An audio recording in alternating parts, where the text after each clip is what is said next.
Civil परीक्षा zone में आपका बहुत बहुत स्वागत है।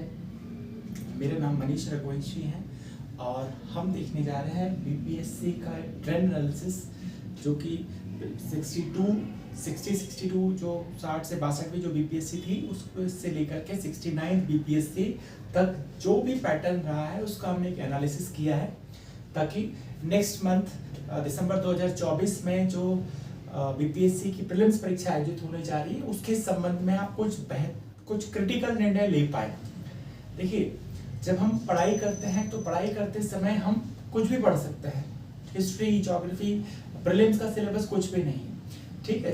सामान्य सा लिख दिया जाता है भारत का प्राचीन, आधुनिक और मध्यकालीन भारत, इस तरीके से इतिहास में लिखा है, भूगोल में लिखा है। अगर बीपीएससी ने लिखा है कि भारत तथा विश्व का सामाजिक आर्थिक भौतिक सामाजिक आर्थिक भूगोल, तो ये बहुत ही ओपन लेटर्स है, इसमें वर्चुअली वो कुछ भी सवाल कर सकते हैं। तो हम पढ़ते समय बहुत डिटेल में पढ़ते हैं, लेकिन जब हमारे पास 1 महीने का समय बचा है तो उस 1 महीने में रिवीजन करते समय हमें किन चीजों पर ध्यान देना चाहिए ताकि हम बहुत अच्छे तरीके से स्कोर कर पाए। देखिए, अगर आप रिवीजन नहीं करेंगे तो आपका कॉन्फिडेंस लूज होता है, और कॉन्फिडेंस लूज होने से कई बार आप बहुत कुछ ऐसी गलतियां करते हैं एग्जाम में जो कि आपसे एक्सपेक्टेड नहीं है। आप they are called human errors. न चाहते हुए भी आप प्रेशर के कारण से सही सवालों के गलत जवाब का लगा के आते हैं। तो लास्ट मोमेंट पे हमको करना क्या चाहिए, ये निर्णय आप बेहतर होगा कि आप खुद से लें। यहाँ पे आपके लिए हम ट्रेंड एनालिसिस यहाँ बताने जा रहे हैं कि नॉर्मली बीपीएससी पूछ क्या रहा है, तो किन किन जगहों पर आपको एम्फसाइज करने की जरूरत है, वो इस ट्रेंड एनालिसिस में आपको पता चल पाएगा। देखिए, ये बीपीएससी इसलिए बहुत ही महत्वपूर्ण है कि इसमें सीट बहुत ज्यादा है, और इतनी अच्छी सीट होने के कारण फॉर्म भी बहुत से लोगों ने भरा है, ठीक। बहुत से लोग रोक नहीं पाए अपने आप को, जो भी एलिजिबल है बीपीएससी के लिए, तो उन्होंने अब इस फॉर्म को भरा हुआ है। तो कट ऑफ डेफिनेटली ठीक ठाक जाने वाला है, ठीक। अब ये निर्भर करता है कि क्वेश्चन पेपर का स्तर कैसा आने वाला है। क्वेश्चन पेपर अगर सरल रहेगा, लेकिन फिर भी जो क्वेश्चन के जो एरिया है वो इस ट्रेंड एनालिसिस से आपको पता चलेगा कि वो बहुत कुछ फिक्स है। तो ये ट्रेंड एनालिसिस के बाद में हम लोग आगे इसी सीरीज में प्रीवियस ईयर के क्वेश्चन पेपर पे डिस्कशन करने वाले हैं, और ये सेशन आपके लिए बहुत ही लाभकारी रहने वाले हैं। इनके अलावा जितने भी मुख्य विषय हैं उन सभी में महत्वपूर्ण प्रश्नों से संबंधित डेली एनालिसिस अगले जो भी 20-25 दिन बचे हुए हैं उनके लिए प्रस्तुत किया जाएगा। तो आइए शुरू करते हैं इस ट्रेंड एनालिसिस को। और जैसे कि ट्रेडिशनली किया जाता है कि सारा काम किसी भी स्टेट पीसीएस या सिविल सर्विस में हिस्ट्री से ही शुरू होता है। इतिहास को जानना समझना बहुत ही आवश्यक है। इतिहास अपने आप को दोहराता है क्योंकि लोग उससे सबक नहीं लेते। देखते हैं आप क्या सबक लेते हैं इस इतिहास से। कितने क्वेश्चन पूछ रहा है बीपीएससी अगर आप देखें कि कितने क्वेश्चन पूछ रहा है, तो इस कुल जमा संख्या को हमने नीचे सबसे नीचे प्रदर्शित किया है। यहाँ पर इतिहास का सेग्रीगेशन किया गया है, प्राचीन भारत, मध्यकालीन भारत, आधुनिक भारत और बिहार का इतिहास। अब बीपीएससी में बिहार स्पेशल एक अलग से उसको डिस्कशन किया जाता है, उसमें हिस्ट्री भी है, ज्योग्राफी भी है, बिहार का पॉलिटी सब कुछ है। लेकिन बिहार का इतिहास और भारत के इतिहास को आप अलग अलग थोड़ी कर सकते हैं, तो इस वजह से बड़ा इसका वर्गीकरण में बहुत समस्या आती है, ठीक है। आप देख सकते हैं कि अगर इस ट्रेंड एनालिसिस को, ये हमारा ट्रेंड एनालिसिस है, आप अगर किसी और का ट्रेंड एनालिसिस देखेंगे तो वहां देख सकते हैं कि उन्होंने कुछ क्वेश्चन बिहार के इतिहास में हो सकता है ज्यादा है, कुछ आधुनिक भारत में ज्यादा है।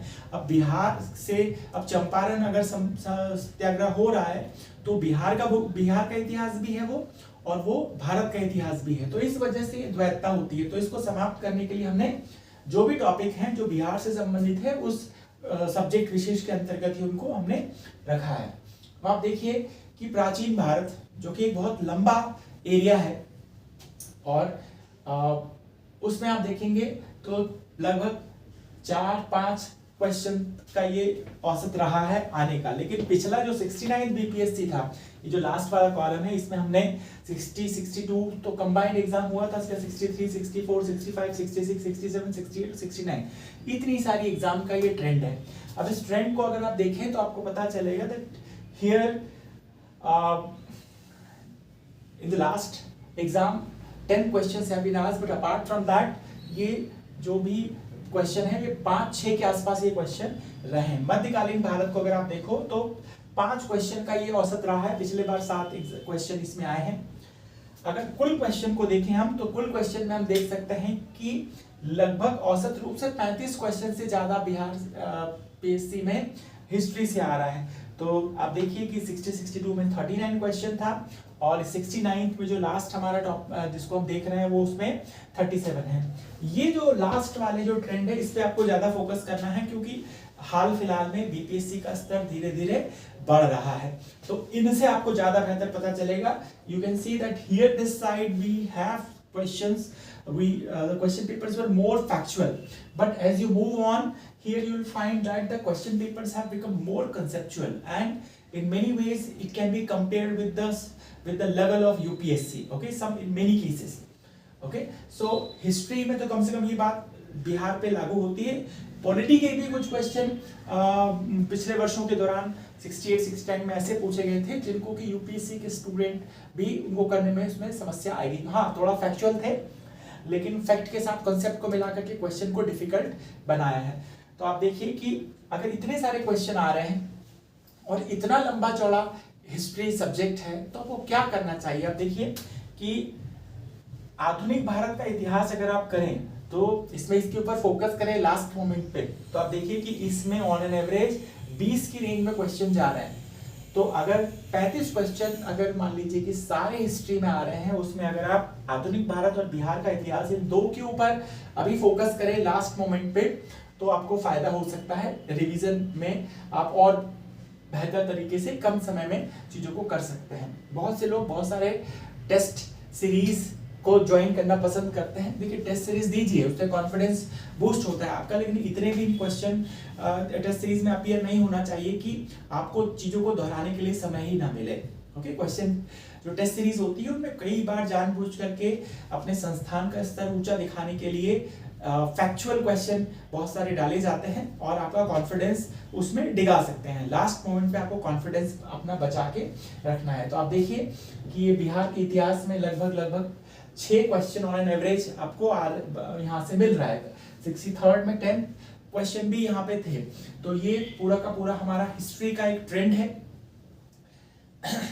अगर कोई एक और टिप मैं अगर देना चाहूं तो आपको क्या करना चाहिए कि प्राचीन और मध्यकालीन भारत में जो राजनीतिक इतिहास है उसके बजाय सामाजिक और सांस्कृतिक इतिहास, आर्ट एंड कल्चर, उसको अगर आप यहाँ पे जोड़ देते हैं, ओके, तो आपके लिए ये बहुत ही फायदेमंद चीजें हो सकती हैं। ठीक है, तो ये यहाँ पे अच्छा खासा क्वेश्चन आपको इनमें से एशियन मॉडर्न में से मिल सकता है। पॉलिटिकल हिस्ट्री थोड़ा याद रखने में भी मुश्किल होता है, तो ये इस तरीके से आप इस अप्रोच को फॉलो कर सकते हैं। तो हिस्ट्री में आप फोकस कीजिए आधुनिक भारत और बिहार के इतिहास पे, ये लास्ट मोमेंट सलाह है। अब अगला जो ट्रेंड है हम ज्योग्राफी में देखते हैं। ज्योग्राफी में कितने क्वेश्चन पूछ रहा है तो ज्योग्राफी में हमने सेग्रीगेशन किया है। देखिए यहाँ बिहार का भूगोल यहाँ भी हमने इंक्लूड कर लिया है। भौतिक भूगोल में अभी पिछले वर्षों में जो ट्रेंड है उसमें देखिए क्वेश्चन थोड़ा सा पूछ रहा है, और भौतिक भूगोल में भी खास तौर से यूनिवर्स वाला जो टॉपिक है, ब्रह्मांड वाला जो टॉपिक है, वहां से क्वेश्चन एकाध न एकाध रहता ही रहता है। तो ये देखिए लास्ट मोमेंट पे आपको इन टॉपिक्स को देखिए, ये कॉन्सेप्चुअल चीजें हैं। अगर आपका एक बार कॉन्सेप्ट बना हुआ है तो यहाँ क्वेश्चन आपको करने में कोई बहुत दिक्कत होने वाली नहीं है। भारत के भूगोल में देखिए ऑन एन एवरेज 4 क्वेश्चन आपको भारत के भूगोल से मिलता है। काफी लंबा चौड़ा है भारत का भूगोल। विश्व का भूगोल, ठीक है, विश्व के भूगोल में ये 2-3 क्वेश्चन नॉर्मली आते रहे, लेकिन 69 में 7 क्वेश्चन आए थे। विश्व के भूगोल में मैप वगैरह से रिलेटेड क्वेश्चन भी इसमें यहीं पे इंक्लूडेड है। तो ये देखिए ज्योग्राफी में आपको एज मिलेगा। बिहार पीसीएस में मॉडर्न हिस्ट्री सब लोग पढ़ने वाले हैं, ठीक है, तो जो सब लोग पढ़ते हैं क्वेश्चन लगभग जो सिंपल टाइप के क्वेश्चन है वो सब लोग बना ही देते हैं। तो आप एज कहाँ ले सकते हैं, तो एज लेने के लिए आप देखिए कि ये टोटल कितना क्वेश्चन जा रहा है। यहाँ पे टोटल आप देखेंगे तो पिछले बीपीएससी में 69 में 31 क्वेश्चन चला गया है। इसमें इकोलॉजी एनवायरनमेंट वगैरह को भी आप देखिए तो उसमें क्वेश्चन 4 क्वेश्चन यहाँ पे पूछा गया था। तो फिर इसके अलावा विश्व के भूगोल से 7 क्वेश्चन था, बिहार के भूगोल से अनएक्सपेक्टेडली 10 क्वेश्चन था और 69 बीपीएससी में। और ये जो एरिया है ये बहुत ही सिंपल है, बिहार का जो भूगोल है बहुत ही आसान है, बहुत ज्यादा उसमें कुछ है नहीं, ठीक है। चट्टानों के प्रकार या फिर आप देखें उद्योग वगैरह का वितरण तो बहुत ही आसान है। तो यहाँ ये जनगणना में जो देखिए कि ऑन एन एवरेज एक क्वेश्चन आ रहा है। और जनगणना में कई बार क्या होता है कि जिले से संबंधित सवाल पूछ लेता है, सेक्स रेशो या जो टोटल पॉपुलेशन वगैरह इस सब के मामलों में तो थोड़ा सा क्वेश्चन बिहार स्पेसिफिक अगर हो जाएगा तो ट्रिकी हो जाएगा, लेकिन एक क्वेश्चन यहाँ से आ रहा है। तो आप यहाँ क्या कर सकते हैं, ये पारिस्थितिकी पर्यावरण वाले टॉपिक को में आप एज ले सकते हैं और लोगों से। इसके अलावा जो विश्व के भूगोल वाले जो क्वेश्चन है सिंपल होते हैं, लोग लगभग लोग बना ही देते हैं। तो ये अगर इसको देखें हम तो 22 से 25 क्वेश्चन आपको यहाँ geography, ecology, environment including Bihar का जो ज्योग्राफी है यहाँ पे आपको मिल रहा है। तो जो भी टॉपिक आप करें उसमें बिहार का साथ में ही उसको रखें। अगर एक्सक्लूसिव हम ज्योग्राफी की बात करें, बिहार का भूगोल को हटा दें तो लगभग 20 क्वेश्चन आप यहाँ देख सकते हैं। सब लोगों का ये सॉर्टिंग का तरीका अलग अलग हो सकता है, ये मेरा अपना अप्रोच है जिसमें मैंने बिहार को इसमें इंक्लूड करके रखा है। तो ये कॉन्सेप्चुअल है, बहुत कुछ करंट वगैरह से रिलेटेड बहुत कुछ यहाँ पे क्वेश्चन जैसे आप इकोनॉमिक्स ज्योग्राफी वाले हैं वो आपको अपडेट करके रखने पड़ेंगे, तभी आप सही जवाब दे पाएंगे। अब ज्योग्राफी के बाद नेक्स्ट टॉपिक जिसको हम देखने जा रहे हैं वो है इकोनॉमी। अगर कोई एक विषय जो स्टेट पीसीएस में लोगों को टफ लगता है तो वह है इकोनॉमी। अब यहाँ पे क्वेश्चन देखिए, एक क्वेश्चन होता है इंटरनेशनल इकोनॉमी से रिलेटेड, एक क्वेश्चन होता है इंडियन इकोनॉमी से रिलेटेड, एक क्वेश्चन होता है जो आपके कॉन्सेप्चुअल पार्ट है, थ्योरीज हैं उनसे रिलेटेड, ठीक है, जिसको हम आर्थिक शब्दावली कह सकते हैं। तो जब वो थ्योरी टेक्निकल वगैरह से पूछ लगे तो कभी इक्का दुक्का सवाल आया है तो बहुत ज्यादा थ्योरी में नहीं घुसना है आपको, क्योंकि माइक्रो इकोनॉमी वगैरह के जो प्रिंसिपल्स हैं बहुत थोड़े समय में आप नहीं कर सकते। आपको यहाँ पे क्या फोकस करना चाहिए, देखिए बैंकिंग पे एक सवाल ऑन एन एवरेज पूछ ही रहा है तो बैंकिंग से रिलेटेड आपको टॉपिक को करना चाहिए। सामान्य अर्थव्यवस्था जो बेसिक वाले चीजें हैं वहां आप देखिए कि अच्छा खासा सवाल यहाँ पे ऑन एन एवरेज 5 या 6 सवाल सामान्य जो अर्थव्यवस्था से रिलेटेड होते हैं, जीडीपी, जीएनपी वगैरह इनसे रिलेटेड कि कितना विकास दर है, तो वो सब आ रहा है। ये बिहार की अर्थव्यवस्था में क्वेश्चन देखिए आया है पास्ट में, लेकिन अभी 2 क्वेश्चन, 1 या 2 क्वेश्चन की रेंज में यहाँ पे बनी जाता रहा है। बिहार आर्थिक सर्वेक्षण में 60 से 62 में 3 क्वेश्चन इन्होंने डाले थे अभी, लेकिन कोई बहुत ज्यादा, ये 67 में 5 क्वेश्चन डाले थे। अगर आपने नहीं पढ़ा है तो लास्ट मोमेंट पे इकोनॉमिक सर्वे को पढ़ने की गलती नहीं करना चाहिए, क्योंकि बहुत ही वो टेक्निकल होता है। हाँ, बिहार में जो इकोनॉमिक सर्वे उसके कंपेडियम मिलता है, ठीक है, तो जो भी नेशनल पब्लिकेशन का एक कंपेडियम आता है, डॉक्टर रजनीश करके उसको करते हैं, अगर मार्केट में मिल जाए तो आप देख सकते हैं, पतला सा है, पिछले बार हमने देखा था, और बहुत अच्छे तरीके से उसमें वो चीजों को कंपाइल करते हैं। गागर में सागर भरने वाली बात है, ठीक है। वैसे कोई भी आप ले सकते हैं, लेकिन मैंने देखा था वो, तो वो मुझे ठीक लगा था और उसमें एरर भी नहीं थे। स्टेट वगैरह में जो मटेरियल आता है उसमें सबसे बड़ी समस्या होती है एरर को लेकर के, तो एरर ना हो तो वो आपके लिए बेहतर होगा। फिर आर्थिक समिति आयोग वगैरह अगर कोई गठित होते हैं तो एक आध सवाल उनके ऊपर आता है, ठीक। जो बजट है, सेंट्रल गवर्नमेंट का जो बजट है उसमें देखिए 1-2 सवाल कुछ न कुछ बना ले रहा है यहाँ पे। तो जो ट्रेडिशनल आपको इकोनॉमी है उसके चक्कर में बहुत ज्यादा नहीं पढ़ना है, अगर अभी तक रिवीजन नहीं किया है। करंट अफेयर वाले जो टॉपिक्स हैं उनमें जो भी कॉन्सेप्ट आए हैं, करंट अफेयर जब पढ़ोगे इकोनॉमी का, उसमें जो कॉन्सेप्ट है उसको आप थोड़ा सा रिफ्रेश कर लीजिए, आपका काम बन जाएगा।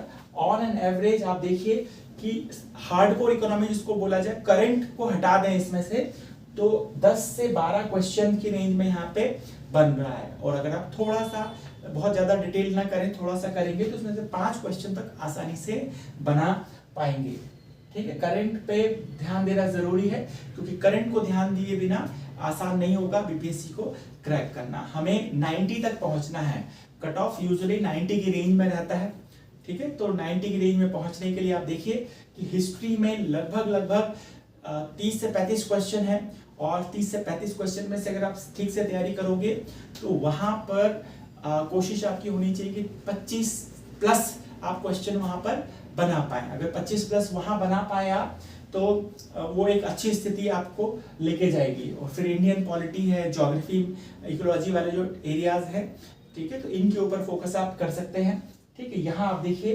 तो ये पॉलिटी का जो सेगमेंट है, एक साल जो भी तैयारी कर रहा है लगभग लोग इस एरिया से क्वेश्चन बना लेते हैं। तो आप अगर नहीं बना पाए तो ये फिर आपके लिए एक बड़ी ऐसी विकट स्थिति होगी कि सिलेक्शन में दिक्कत कर देगा, क्योंकि कट ऑफ बहुत ही वो नेक टू नेक जो है कंपटीशन है, फाइट है। तो जो सब कर रहे हैं वो आपको तो करना ही करना है। इसके अतिरिक्त जो बाकी के लोग गलत कर रहे हैं जहां पर, उन एरियाज में अगर आप अच्छे तरीके से अटेम्प्ट करोगे क्वेश्चन को, क्योंकि नेगेटिव मार्किंग भी है, तभी सिलेक्शन आपका होगा। स्ट्रक्चर ऑफ कॉन्स्टिट्यूशन, जो संविधान का स्वरूप है कि फेडरल है या डेमोक्रेटिक है या सोशलिस्ट है या क्या है, तो इनसे क्वेश्चन आते रहे हैं। पास्ट में क्वेश्चन ज्यादा आते रहे, अभी हाल फिलहाल में कोई क्वेश्चन इसमें नहीं आ रहा है। देखिए जो फंडामेंटल राइट वाला जो टॉपिक है, फंडामेंटल राइट, डीपीएसपी, मौलिक कर्तव्य, ये जो पार्ट 3, 4A वगैरह जो टॉपिक हैं, यहाँ से हमेशा से ही गुंजाइश होती है। पिछले बार 4 क्वेश्चन आए थे, पहले क्वेश्चन नहीं आए, लेकिन इसको आपको तैयार करना चाहिए। ये जो कार्यपालिका, विधायिका, संसद और राष्ट्रपति वगैरह, इससे रिलेटेड एक मतलब कि जो ये मिनिमम एक क्वेश्चन आया है पिछले बार, लेकिन ऑन एन एवरेज 3 से 4 क्वेश्चन आपको यहाँ पे आते ही रहे। तो ये टॉपिक को आपको इसके ऊपर ध्यान देना ही देना चाहिए, इसको आपको ठीक से तैयार करना चाहिए। न्यायपालिका में 1 या 2 सवाल ऑन एन एवरेज आते रहे हैं, इसको आपको करना ही करना चाहिए। ये जो पंचायती राज वाला टॉपिक है, यहाँ से भी 1-2 क्वेश्चन आते रहे हैं। बिहार का जो पंचायती राज अधिनियम वगैरह है, उसको लेकर के भी आपको थोड़ा सा स्टडी, लोकल वाला टॉपिक है ये, क्योंकि ये स्टेट का सब्जेक्ट होता है। बाकी ये सब तो आपके लिए, पूरे देश के लिए एक जैसे ही है। फिर ये आपके विधेयक, अधिनियम, संशोधन, ठीक है। विधेयक पे सवाल रेयर बनता है, लेकिन ये अधिनियम जो भी आपके बन जाते हैं, पास हो जाता है जब फाइनली विधेयक, और संशोधन, संविधान संशोधन वगैरह, ये टॉपिक बहुत ही इंपॉर्टेंट है। ऑन एन एवरेज आपको यहाँ से सवाल मिलेगा। अन्य, ये अन्य वाले में अब देखिए कि यहाँ पे पिछले साल बाकी के जो टॉपिक बच गए, मतलब कि अभी डाइवर्सिफाइड हो रहा है। पहले आप इसको कैटेगराइज कर सकते थे कि हाँ ये इन टॉपिक्स के अंतर्गत में आ रहा है, लेकिन अब इसको अन्य को हम पॉलिटी कहेंगे, ठीक है। ये इंडियन पॉलिटी में ये सारे संविधान से रिलेटेड टॉपिक हैं।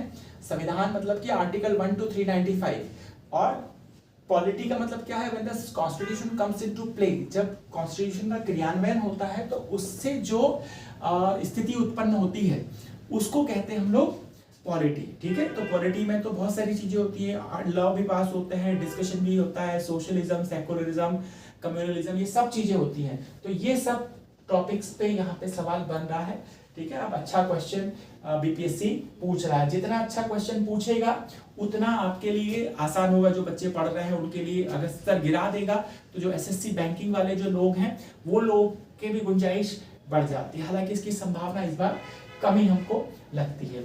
नेक्स्ट जो टॉपिक है हमारा, वो है जनरल साइंस। अब आप देखिए कि साइंस के बिना बीपीएससी पास करना थोड़ा सा मुश्किल हो रहा है, ठीक है।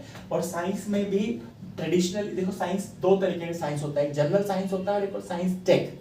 हमने इसको सबको क्लब कर दिया है, और ये भौतिकी, तकनीक, कंप्यूटर, इसको हमने एक ही में, साइंस और साइंस टेक वाले जो टॉपिक है, साइंस में फिजिक्स, केमिस्ट्री, बायोलॉजी नॉर्मली लोग क्लासीफाई करते हैं। तो ये बायोलॉजी और जो आपका केमिस्ट्री है, इसको तो हमने अलग रखा है, लेकिन जो टेक्नोलॉजी से रिलेटेड, अब कंप्यूटर की भाषा से रिलेटेड सवाल आए थे 69 बीपीएससी में, इंटरनेट ऑफ थिंग्स से रिलेटेड सवाल आए थे, तो उनको कहाँ रखा जाए, ठीक है। तो उनको एक अलग से टेक्नोलॉजी का हेड भी बनाया जा सकता है, या फिजिक्स में रखा जा सकता है। वो सब फिजिक्स में ऑप्टिकल फाइबर या उससे लिंक हम उनको कर सकते हैं। तो ये अगर आपको ये क्वेश्चन की संख्या यहाँ पे बढ़ती हुई दिख रही है, तो उसका कारण ये है टेक्नोलॉजी वाले सवाल अब बढ़ते जा रहे हैं। जो डे टू डे टेक्नोलॉजी, जैसे कि आपका इंटरनेट वाला जो है 5G 6G 4G, ये सारी चीजें आपको अवेयर रहने की जरूरत है। अब देखिए फिजिक्स का जो एरिया है, फिजिक्स में ऑन एन एवरेज 9 क्वेश्चन यहाँ पे आते रहे हैं, ठीक है। अगर हम कहें कि टोटल क्वेश्चन, तो टोटल क्वेश्चन अभी पिछले वर्षों में, पिछले 2 जो एग्जाम है इनको अगर हम देखें तो 28 से 30 क्वेश्चन यहाँ पे हमको मिल रहा है। और इस 28 से 30 में से आप देखिए 68 में तो तीनों जगह से 10-10-10 वाली बात हो गई थी। अब ये 69 में ज्यादा क्वेश्चन फिजिक्स से आए हैं, फिजिक्स और आपका जो बायोलॉजी है ये इसमें से ज्यादा क्वेश्चन बनते हैं नॉर्मली, ठीक है। अब ये जो आपका केमिस्ट्री वाला है, केमिस्ट्री में 5-6 क्वेश्चन की रेंज में आप ऑन एन एवरेज एक्सपेक्ट कर सकते हैं, ठीक है। तो ये प्रैक्टिस वाला है मैटर, घटना चक्र वगैरह जो मटेरियल होता है उसको आपको थोड़ा सा प्रैक्टिस करना पड़ेगा। लूसेंट का जो मटेरियल है साइंस स्पेसिफिक वाला वो भी बहुत अच्छा है, हिंदी इंग्लिश दोनों में ही आप उसको ले सकते हैं। और लगभग आप मान के चलिए कि 25+ सवाल यहाँ पे बनेंगे, तो 90 क्वेश्चन तक आपको पहुंचना है, तो उसमें बहुत ही महत्वपूर्ण भूमिका ये निभाने जा रहा है, ठीक है। तो फिजिक्स को बिल्कुल स्किप मत कीजिए। देखो बायोलॉजी पढ़ना हिंदी मीडियम के स्टूडेंट्स के लिए थोड़ा सा डिफिकल्ट हो जाता है, ठीक है, क्योंकि वो लैंग्वेज ऐसी होती है और सवाल में आपको डाल देता है, वो इंग्लिश के टर्म भी डाल देता है, कई बार उनका शुद्ध हिंदी करके लिख देता है, तो हिंदी मीडियम वालों के लिए तो बहुत ही दिक्कत हो जाती है। तो आप फिजिक्स, अगर टाइम कम है तो फिजिक्स और बायोलॉजी, फिजिक्स और केमिस्ट्री अगर आपको नहीं समझ में आता है बायोलॉजी, तो इन 2 के ऊपर काम कीजिए, तो भी आपका काम बन जाएगा। और अगर बन सकता है आपसे तो फिजिक्स और बायोलॉजी इन 2 पे आपको काम करना चाहिए। केमिस्ट्री क्योंकि अगर डिटेल में चला गया तो बनेगा तो सबसे बन जाएगा, और डिटेल में चला गया तो फिर किसी से नहीं बनने वाला है। तो इस तरीके से हमको ये जनरल साइंस का ट्रेंड दिखता है। अगला है हमारे पास मैथ्स रीजनिंग। अच्छी खराब दोनों बात है यहाँ पे। 10 क्वेश्चन लगभग पूछ रहा है बीपीएससी, और अगर हम इसको डिवाइड करें तो अर्थमेटिक, अलजेब्रा और स्टैटिस्टिकल एनालिसिस, सांख्यिकी विश्लेषण, ओके, या कूट श्रेणी जो रीजनिंग वाले जो हैं ये, या अन्य, इस तरीके से हम इनको कैटेगराइज कर सकते हैं। तो आप देखिए कि जो अर्थमेटिक अंक गणित है इसमें क्वेश्चन अच्छे आते रहे पास्ट में, ऑन एवरेज 6 क्वेश्चन यहाँ पे हमको मिलते रहे हैं। अब लेकिन पिछले 2 बार में यहाँ पे क्वेश्चन कम हुए हैं। जो आपका अलजेब्रा है, अलजेब्रा बीज गणित जिसको हम कहते हैं, यहाँ पे पहले क्वेश्चन 2-3 आते रहे, लेकिन अभी पिछले 2-3 एग्जाम में यहाँ पे कोई क्वेश्चन नहीं आया। अगर हम पिछले 68 बीपीएससी को देखें तो इन कैटेगरी से बाहर ही क्वेश्चन पूछा है, ठीक है। तो आप कह सकते हो कि ये जो रीजनिंग वाले जो गणितीय तर्क है कि ए का अगर हम बी, ए को हम एक्स मान ले, बी को हम वाई मान ले, सी को जेड मान ले, ऐसे करके जो कंपैरिजन करके जो चीजें बनाता है, तो वो रीजनिंग वाले अगर आप सवाल में आपका एप्टीट्यूड है तो आप ये मान सकते हैं कि आप 4 या 5 क्वेश्चन तक आपको वहां से चीजें बन जाएंगी आसानी से, ठीक है। और जो कुछ टिपिकल से क्वेश्चन है, एक सीरीज वाला क्वेश्चन एक हमेशा अक्सर डाल देता है, लॉग रिथम वाला एक आध क्वेश्चन हमको मिल जाता है। तो ये अगर आप प्रैक्टिस कर लेते हैं तो यहाँ पर जो 10 क्वेश्चन आते हैं, 10 क्वेश्चन में से 5-6 क्वेश्चन आप आराम से बना सकते हैं। ये कोई बहुत डिफिकल्टी लेवल का नहीं होता है और इनको हम आसानी से अचीव कर सकते हैं। अब हमारे डिस्कशन का जो लास्ट पार्ट है करंट अफेयर का। करंट अफेयर एक ऐसा एरिया है जहां सबको झटका लगता है। बीपीएससी ने तो पिछले वर्षों में ऐसा भी किया है कि लोग विजन वगैरह का जो करंट अफेयर के कंपाइलेशन अच्छे खासे पढ़ के गए, उसके बाद भी उनको हवा नहीं लगी कि कहाँ से करंट अफेयर पूछा जा रहा है, ठीक है। तो करंट अफेयर एक बहुत ही वाइब्रेंट टॉपिक है। करंट अफेयर आपसे तभी बनेगा जब आपके कंसेप्चुअल चीजें हैं, ठीक। करंट अफेयर अपने आप में कोई नई चीज नहीं होता। करंट अफेयर बेसिकली होता है कि जो पॉलिटी है, ज्योग्राफी है, इकोनॉमी है, इनमें नया डेवलपमेंट, इंटरनेशनल रिलेशन वगैरह, इसमें नया जो डेवलपमेंट है वो कुछ स्टैटिक चीजें भी होती हैं, ठीक है। उनके बारे में भी, जैसे खेलकूद वगैरह, इससे रिलेटेड भी एक आध क्वेश्चन, खेलकूद के नियम कायदे क्या होते हैं, कितने प्लेयर्स वगैरह होते हैं, ये ऐसे भी सवाल बनते हैं। या फिर कौन जीता, कौन हारा, कौन सा अवार्ड वगैरह, इसको लेकर के भी हम यहाँ पे क्वेश्चन देखते हैं। तो खेल कूद में ऑन एन एवरेज 2-3 सवाल बन जाता है, ठीक है, लेकिन बहुत ही ज्यादा इसमें आपको अपडेट रहने की जरूरत है, क्योंकि नए नए रिकॉर्ड बनते रहते हैं और टूटते रहते हैं। जो नेशनल लेवल का करंट अफेयर है और इंटरनेशनल लेवल का करंट अफेयर है, और यहाँ बिहार स्पेसिफिक भी है, तो बिहार स्पेसिफिक करंट अफेयर को प्रिपेयर करना सबसे कठिन है। क्यों? क्योंकि उस पर कंटेंट ही नहीं है। कंटेंट स्पीडी वगैरह जो लोकल पब्लिकेशन है वो कुछ मटेरियल छापते हैं और उसी के आधार पे लोग पढ़ते हैं, लेकिन उसमें से आपको मिलता नहीं है आसानी से। तो देखिए, ये जिसमें हम बहुत ज़्यादा आपको कंटेंट नहीं मिलेगा, उसमें जो स्थानीय मैगजीन्स वगैरह छप रही हैं या जो स्थानीय चैनल है उस पर जो आप वो कंटेंट देते हैं उसको आप देखिए। लेकिन ये नेशनल इंटरनेशनल के लिए आपको दृष्टि है या प्रतियोगिता दर्पण है, इनके जो विशेषांक होते हैं करंट अफेयर वाले 6-6 महीने में भी आते हैं, साल भर के भी आते हैं, तो उनको आपको अच्छे से गो थ्रू होने की जरूरत है। अब कम समय है तो इसमें भी, लेकिन आपकी स्पीड भी बहुत अच्छी होती है।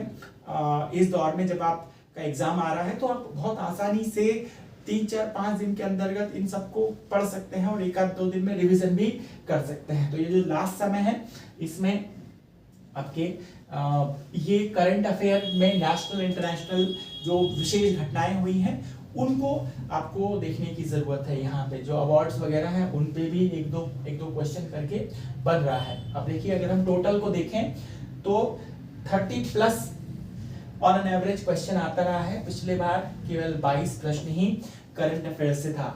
होता क्या है कि कई क्वेश्चन ऐसे होते हैं कि उनको आप क्लियरली नहीं कह सकते कि ये करंट अफेयर का है या कंसेप्चुअल वाले पार्ट का। जैसे इकोनॉमी है, यहाँ जो अर्थव्यवस्था है, तो अर्थव्यवस्था में वो करंट से रिलेटेड वाले पार्ट पे भी उसको हम डाल सकते हैं, और उसको हम डाल सकते हैं जो इकोनॉमी वाला जो हमने डिस्कशन किया था वहां भी डाल सकते हैं। लेकिन ये थोड़ा सा वाइब्रेंट है, इसको हम स्किप नहीं कर सकते। ये जो इकोनॉमी में बजट वगैरह से रिलेटेड जो भी करंट है, आपके बिहार वगैरह का बजट है, उस सबको भी आपको देखने की जरूरत पड़ेगी। तो ये हमारा ट्रेंड एनालिसिस है। निष्कर्ष इसका हम ये निकाल सकते हैं कि देखिए, अगर आपने होलिस्टिक तैयारी की है तभी आपका एग्जाम क्लियर होने जा रहा है, ये बात तो तय है। लेकिन लास्ट मोमेंट पे कॉन्फिडेंस बनाए रखने के लिए हमें क्या करना चाहिए, एक बार फिर से देख लेते हैं। करंट अफेयर में नेशनल इंटरनेशनल वाली जो चीजें हैं उनको आपको अच्छे से करना है, और ये खेलकूद वगैरह में जो स्पेशल कुछ अगर हुआ है वो उस रिकॉर्ड्स को आपको याद रखना है, ठीक है। फिर मैथ्स रीजनिंग में ये जो सीरीज जो कुछ मैंने टिपिकल पैटर्न बताया है बीपीएससी में जो पूछ रहा है, ठीक है, वो जैसे कि एक ट्रेन चल रही है, इतनी लंबाई है, कितने खंबे को पार कर देगी, एक नदी इस गति से बह रही है और उसमें आपको क्रॉस करना है रिवर को, तो किस दिशा में तैरना चाहिए। इस तरीके के जो टिपिकल सवाल बनते हैं पिछले 10 सालों के बीपीएससी का, जो मतलब पिछले जो हमने ईयर देखे हैं, इनके सवाल हल कीजिए, उससे आपको एक मोटा मोटा जो ट्रेंड का पता लगेगा। उन ट्रेंड्स में उनसे रिलेटेड सवाल को आप थोड़ा सा प्रैक्टिस कर लीजिए। बहुत किताबें खोल करके चैप्टर सॉल्व करने से काम नहीं होगा अगर अभी तक आपने इसको नहीं किया है तो, ठीक। फिर इसके पहले हमने देखा था जनरल साइंस। तो जनरल साइंस में मैंने आपको अगर किसी एक चीज को करने की बात कहूंगा मैं, तो आप जो टेक्नोलॉजी वाला पार्ट है, यूपीएससी की जो तैयारी होती है उसमें टेक्नोलॉजी वाले, बायोटेक्नोलॉजी, जेनेटिक टेक्नोलॉजी, रोबोटिक्स, इस वाले को आप बिल्कुल स्किप मत कीजिएगा। इससे आपको अच्छे खासे क्वेश्चन मिलेंगे।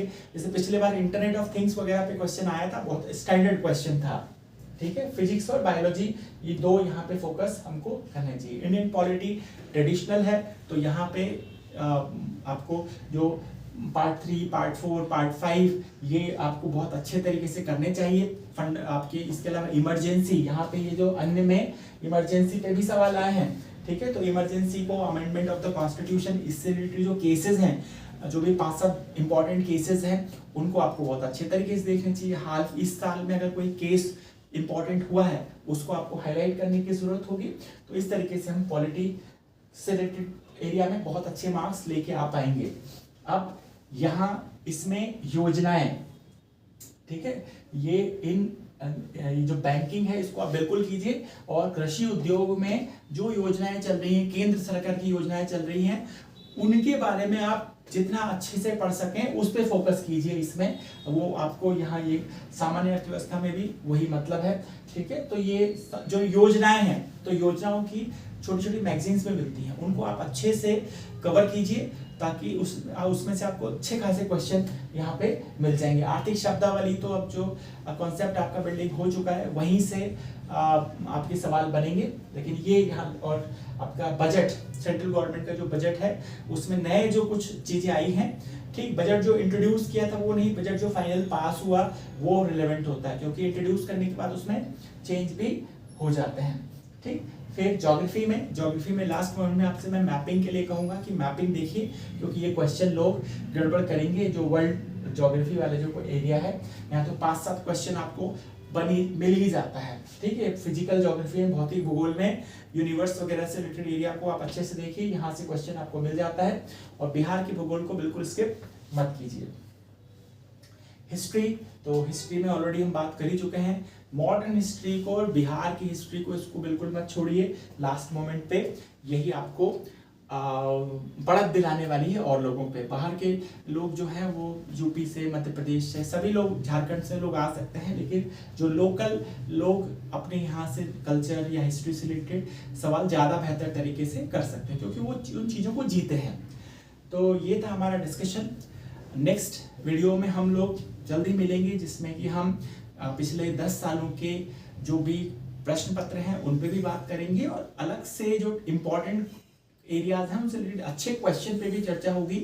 और सारे विशेषज्ञ, अच्छे अच्छे लोग जो जाने पहचाने नाम, जिनको आप देखते हैं, समझते हैं, वो भी वीडियो लेकर के आएंगे। तो तब तक के लिए धन्यवाद। Thank you very much.